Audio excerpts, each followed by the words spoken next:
Before we begin off the record, I need to share something important. When federal funding was cut, WKAR lost $1.6 million. Thanks to cost-saving measures and community support, we've closed much of that gap. But we still face a $500,000 shortfall, and we can't finish the job without you. Your financial support keeps programs like Off the Record freely available to everyone in mid-Michigan. How can you help? Become a sustaining donor today. Already a sustainer? Please consider increasing your monthly contribution. Visit wkar.org/OTR to donate, or click the link in the description. Now, Off the Record.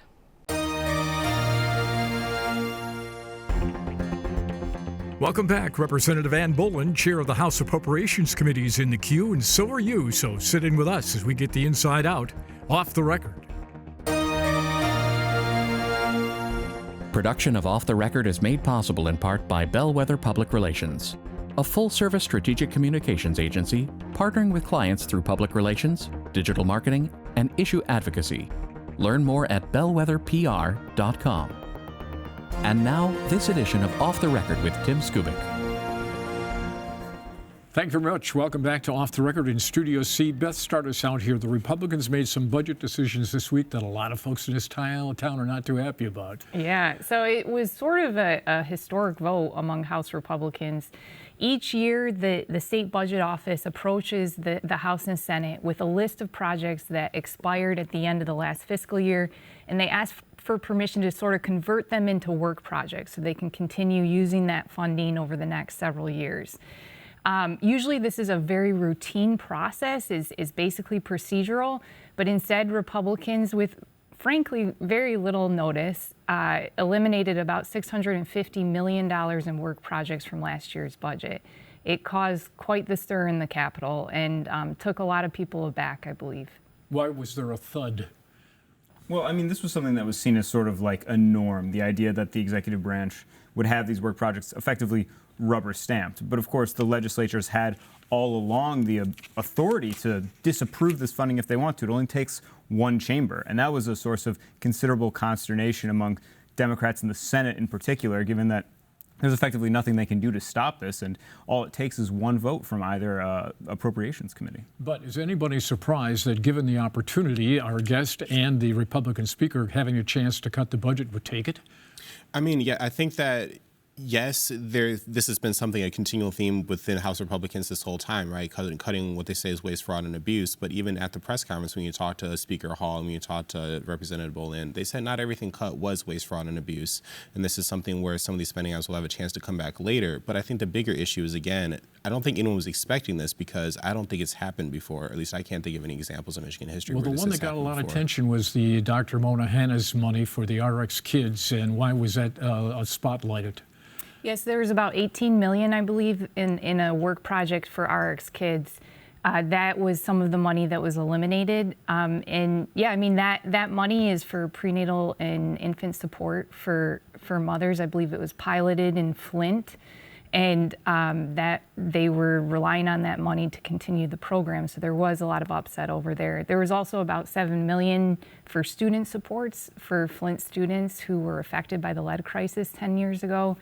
There were a lot of different items that caused a lot of consternation in Lansing. Yeah, and this isn't like an event that is without political liability for Republicans either. Some of these programs are things that you could envision coming up in a political ad come election season. There was, I think, about $15,000 that was given to children undergoing cancer treatment so that they could have wigs. Another program was to provide counseling services for children who had been survivors of sexual assault. And so these are things that Democrats are highlighting and saying that, that it's beyond the pale that you could consider cutting funding for these programs. But these were things that were passed under a Democratic trifecta. And this is an ability for House Republicans to say, we didn't negotiate for them. So if you want this continued funding, you have to come to the table with us. You also had 7 Republicans over in the Senate who went, what? some of their projects were on. Now the governor's office is looking into an alternative to see if they can put the money back in. Yeah, I mean, at some point or another, you have to close the books on the fiscal year 25 budget, and that will require, sometimes often new appropriations at different points. And this is something that a Republican leadership has floated, adding these back in through a supplemental of some sort.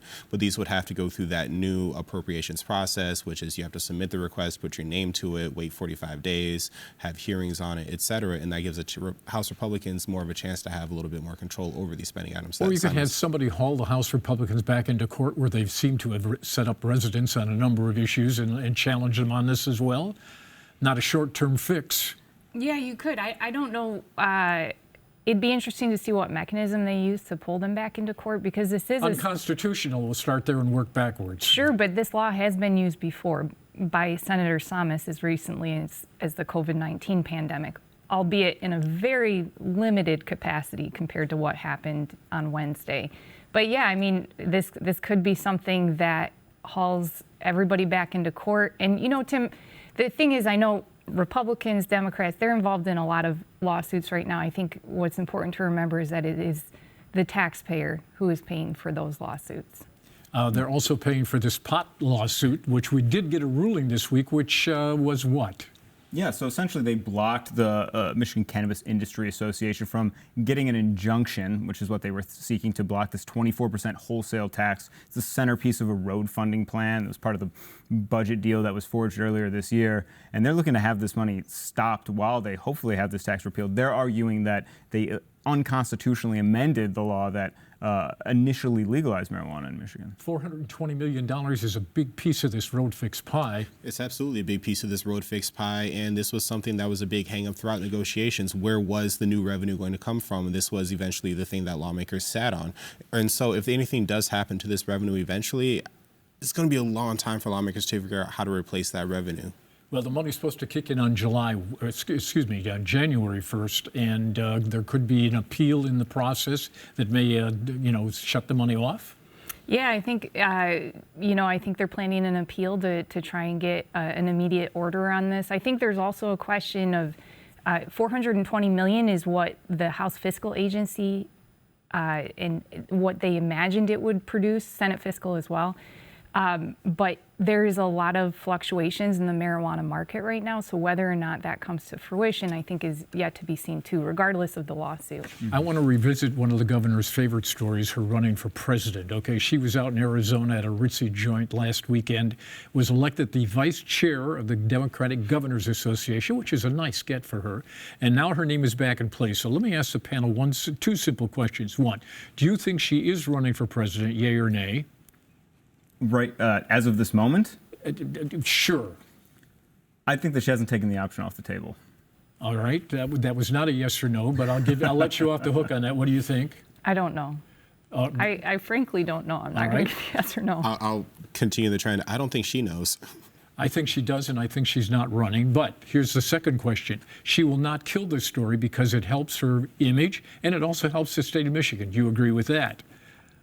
Yeah, I would agree with that. If I can expand a little bit, I would say that I think that maintaining a national profile also, I mean, when you look at her objectives throughout this year, which is, currying favor with President Trump to try to get wins for the state of Michigan, maintaining a national profile, showing the president that you're a popular political figure and that maintaining that relationship with her can have benefits for him politically, helps her have sway with him in the Oval Office. That her sort of charm offensive with him is something that requires maintenance, especially as some of these initiatives from his administration come down the pike. Yes. Yes. Remember Rick Snyder? Do you remember Rick Snyder being vice presidential candidate? You all remember that story? Do you? Tim, it's been a while. I believe it preceded the Flint water crisis. So, but here's the point that I want to make. In a private moment, he finally confessed to me, Skubik, he says, I was never going to run for vice president, but it was, quote, good for Michigan. And Governor Whitmer has used exactly the same language. You do remember this story when her name was out there for vice president. In fact, she said it on camera. She said, it's good for the state of Michigan. Look, this buys you publicity. A governor can use this story and segue from, I don't know what I'm going to do, but by the way, we got a great state of Michigan and we got jobs coming in and I'm focused on blah, blah. You get where I'm going with this? Yeah, I think publicity is also political capital to a certain extent. And I think that what you said, this helps make the case that Michigan is on the map, put Michigan as a leader of the national conversation. Also helps her, again, curry favor with the White House, which can also deliver things for Michigan, like the Selfridge Air National Guard base. On top of that, she also has fundraising and other just political, practical matters. Like she has the Fight Like Hell PAC, and I think the more her name is out there, that's another donation opportunity for her and another way for her to also fundraise some money that she can funnel to races around the country and reiterate kind of in a recursive process. Did you notice the gigantic press release that came out a couple of days after the gig out in Arizona from the what is it? Fight Like Hell. Fight Like Hell. Okay, I thought it was Give 'em Hell, but let's not argue about the words. Okay, but it was all the news accounts of what happened out there, and it was rather a glowing press release. Yeah, absolutely. I mean, this has sort of been her political arm as the speculation continues about whether or not she'll pursue a presidential candidacy. And we've seen the PAC flex its muscle on a national stage.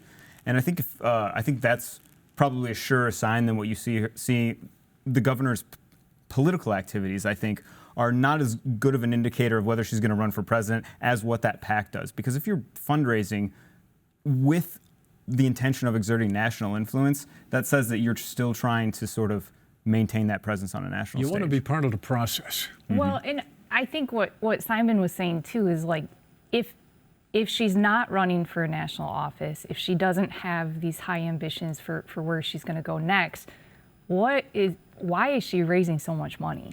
I mean, there's still a lot of money coming into her PACs and nonprofits, and I don't know why else she would be raising money. Well, I think she wants to have a say other than just sitting on the sidelines. She wants to be a player, and she clearly is, okay? And being the vice chair of the Democratic governors gives her a great platform to do whatever she wants, and money is the thing that people pay attention to. Yay? Yeah, I would agree with that entirely. Even before this, she was a vice chair of the DNC at one point or another, and then now she has this with the Democratic Governors Association. It helps keep her name in the national profile, especially going into her last year as governor. Something's got to propel her. If she does decide to keep going for 2028, something's got to keep her in this conversation up until the finish line. And money helps you do that. All right, Mr. Speaker sat in this chair last week and said he's going to work on property tax relief, Senate Proposal A. And Simon, his pitch was, we're going to draft a property tax relief plan. We have to find revenue from somewhere. He thinks one of the revenue sources could be the sales tax, hasn't decided on the second one. But when you heard that, if you did hear it, what did you think? I remember another sales tax proposal about 10 years ago that was put before voters by a prior governor, I think with the intention of fixing the roads, right? Rick Snyder's proposal. How many votes did that get? Not a lot. It lost by 80%. Yeah, and I think that that's always the difficulty when you're trying to shift revenue around and find new sources. Putting that before voters often is not popular. The magic sauce here, though, is very clear. You're giving the voters a choice. We'll give you the property tax relief. Now, folks, which do you want to replace the revenue? So the monkey is off his back, and it's on the voters. I think it was John Engler's idea way back in the day. Yeah, but the messaging of that is hard. And as they say, if you're explaining, you're losing. And so, yes, you can say, I'm going to give you a cut here, but yes, I might raise your taxes here. I might raise your taxes here. We give you a cut here. But most people are just going to hear, oh, so you're going to raise my taxes here, and not necessarily think about the carrot at the end of that stick. Well, here's the bottom line. Proposal A passed, boys and girls. But fundamentally, everybody pays sales tax, and not everybody's a homeowner and pays property tax. And I don't think that we're going to see rents go down if property tax relief does indeed arrive. Now, it's an interesting story yet to come. Let's call in the chair of the House Appropriations Committee, Representative. Come on in.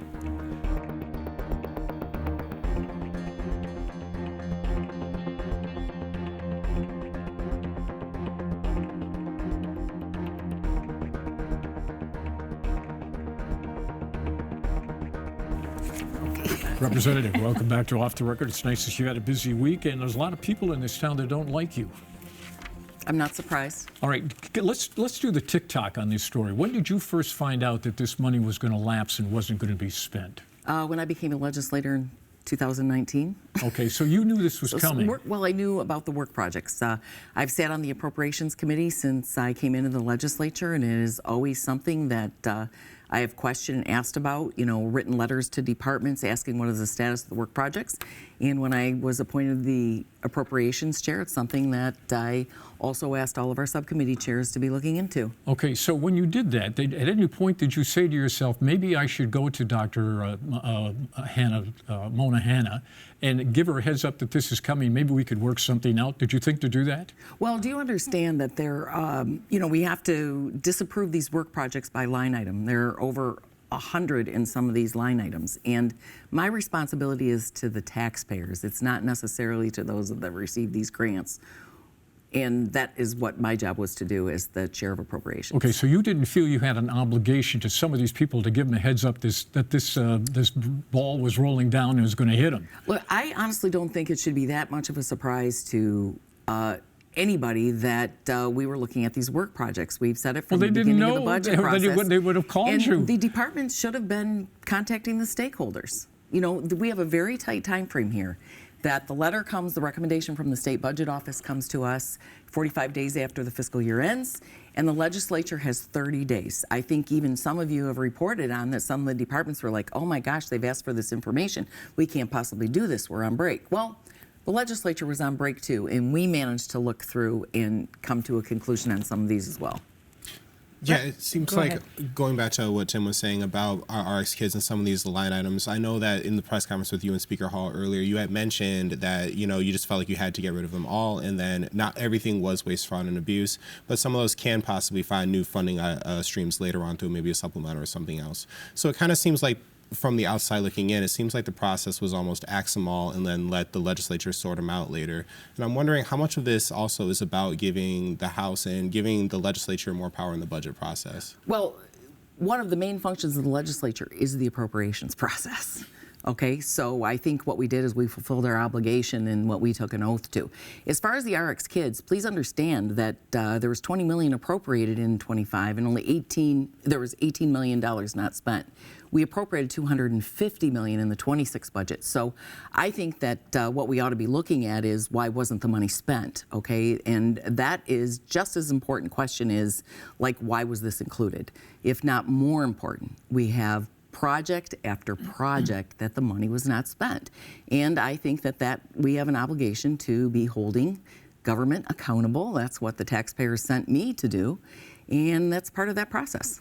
Well, it's clear as a legislature that this has been a long-time goal to have stringent oversight at this stage of the appropriations process. This is also the rubber stamping of the continuation of these funds is something that's been a norm for decades. And since there wasn't prior notice to this, what message does this send to external stakeholders with the state? People, maybe businesses seeking economic incentives, nonprofits who are in search of grants. Does this undermine the state government's reliability as a funding partner? Well, one is, should the state government be funding all of these projects? And the answer is probably very clearly no. Should the state government be helping some of these programs? Yes, but not all.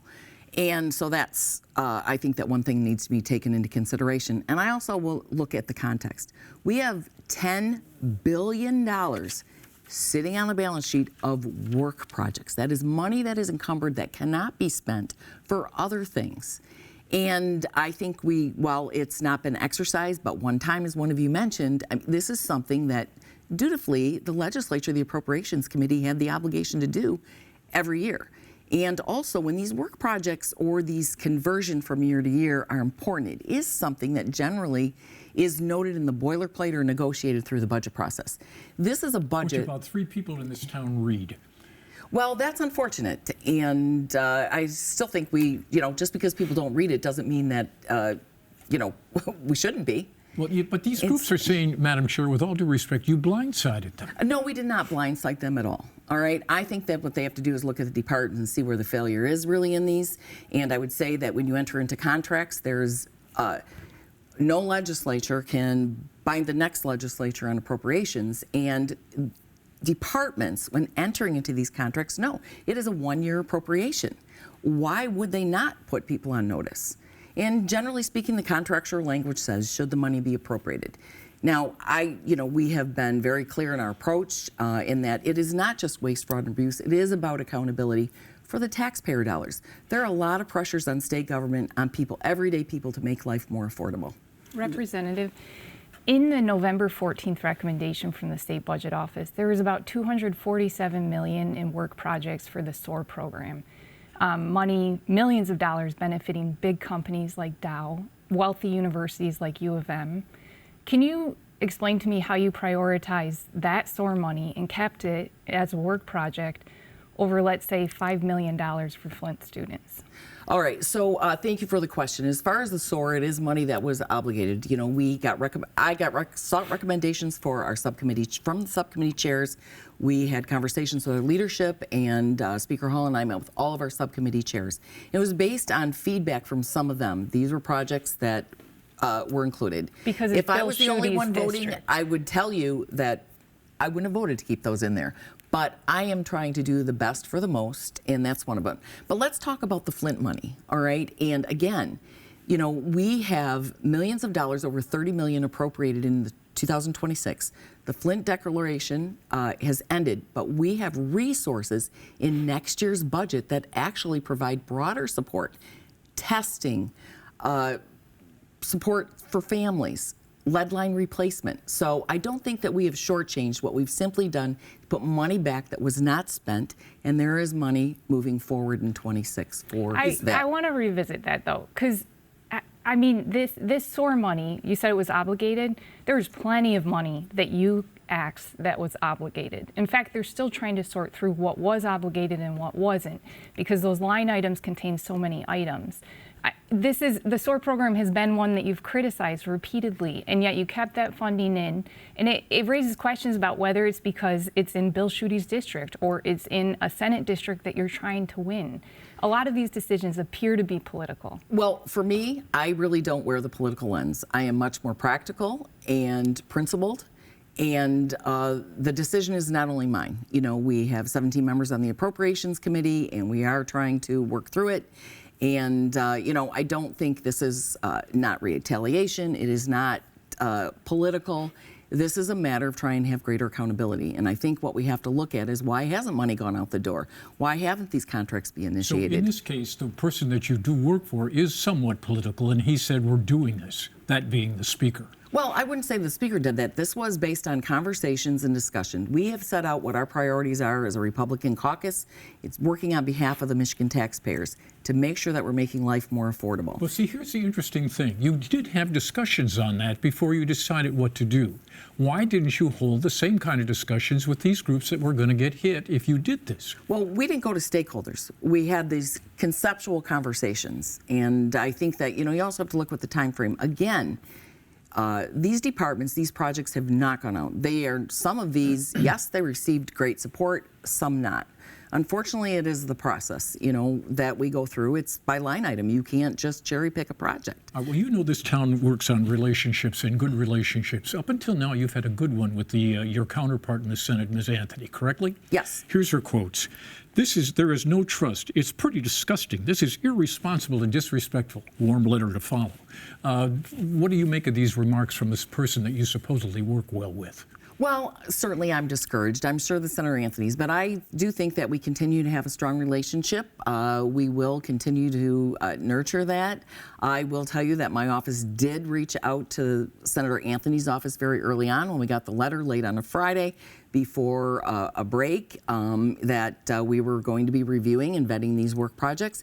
And they indicated that they were fine with them, that they weren't going to. So, the House is able to do this and continue on their own. So at that point, you didn't think you'd get a response like this if they were hunky-dory with it? Well, I'm never surprised by any response that we get in Lansing. I mean, the point is, at the end of the day, I need to put my head on my pillow, and I think that we moved in the right direction on behalf of the taxpayers. On the transparency front, why wasn't there a discussion before voting at the House Appropriations Committee meeting this week? Well, no discussion. This really is somewhat of a housekeeping item. There are plenty of opportunities. It really would have gotten into a tit for tat. We saw the foul language that was mic dropped, and I thought it was important just to take care of the business at hand and move on to the next step. Are we having a norm shift here now where each time a legislature changes hands in terms of majority party, that then the would-be requested work projects can no longer be counted on? I think that's a fair question, but I would say not. If you look in the 25 supplemental that was approved with the 26 budget, you will see a number of work projects that actually were jointly, they were negotiated and approved. So I don't think that this is a tool that's going to be used in that way. I think that what we did in the 26 and 25, but I'm not saying it's a one-time thing. My point is that there are plenty of opportunities to be negotiating these work projects, and some of them do make sense. So you wanted to negotiate previously appropriated money before this vote that you didn't tell anyone was happening? No, that's not at all what I said or what I intended to say. This is a responsibility and an obligation of the legislature. Okay, just because it's never done before doesn't mean it's not our responsibility to do that.